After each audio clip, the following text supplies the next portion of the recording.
ఘనమైన సంకల్పంతో మన గణపతి నవరాత్రులతో మహాతల్లి ఆరంభం 15 రోజులు ఆ అమ్మవారికి ఉత్సవాలు జరిపించి అమ్మవారిని పీఠాపతుల కింద ఇక్కడ ఘనాచార్యులు అయినట్టి అమ్మవారు బోనాలు ఊటి అమ్మవారికి మహాతల్లి మహాలక్ష్మి అమ్మవారికి ఎవరికైతే బాధలు ఉన్నాయో భక్తులందరూ కూడా వచ్చి అమ్మవారిని తీర్థ ప్రసాదాలతో అమ్మవారి మహాలక్ష్మి అమ్మవారిని అందరూ కూడా దీవైనటి నేత్రాలతో మహాతల్లి అందరిని కూడా చూస్తూ ఉంటుంది.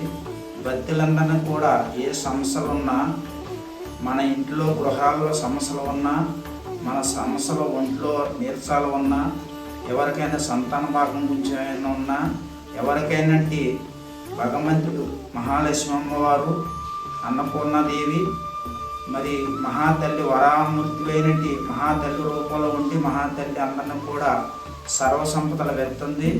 ఎవరికి ఏ భాగ్యం కావాలంటే ఆ భాగ్యంగా ఆ తల్లి నిష్టగా ఉండి ఇక్కడ మహాలక్ష్మి అమ్మవారు పెద్ద వెంకటపురంలో మహాలక్ష్మి అమ్మవారు మహాలక్ష్మి ఆ అమ్మవారు పూర్వంగా ఇక్కడ మహాగణాచార్యులు అయినట్టు మహాతల్లికి దీక్ష చేసి అన్నట్టు వారు ఎవరైనా సరే అమ్మవారితోటి శీపించుకున్న వారు ఎవరైనా భక్తులుంటే దీక్షగా ఉండి అమ్మవారు ఘనాచార్యుల మీద ఉంటుంది. ఆ అమ్మవారు మహాలక్ష్మి అమ్మవారు.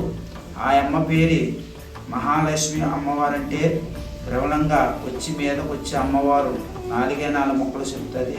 అనుకున్నవి కూడా జరుగుతాయి, జరగబోయి కూడా ఎదర జరిగేది కూడా చెప్తూ ఉండదు మహాతల్లి అమ్మవారు. ఎవరికైనా గృహాల్లో కానీ తిరగలేకపోయినా పోకపోయినా ఒక వ్యాపారంలో కానీ ఒక బైకులు బండుల్లో కానీ ఇలాగ వాహనాలు తీసినట్టు వారు కూడా చాలామంది అమ్మవారిని అనుగ్రహం మీద తీసుకోవాలనేసి భక్తులు వస్తూ ఉంటారు. నేను ఉండేది పెద్ద వెంకట మహాలక్ష్మి అమ్మవారు కుడిసిది మహాతల్లి ఘనాచార్యులు అయినట్టు నా పేరు శ్రీహరి. మరి మహానుభావుడు అంటే శ్రీరామచంద్రమూర్తిని కూడా నేను కొలువై ఉంటాను. ఇప్పుడు కూడా నిత్యదీపారాయణ చేస్తూ ఉంటాను. ఆ శ్రీరామచంద్రమూర్తి కూడా మహాలక్ష్మి మరి అలాగే ఆది గణపతి అయినటువంటి దేవతలకు కూడా గణపతి మహానుభావుడికి కూడా నేను నిత్యదీపారాయణ చేస్తూ ఉంటాను.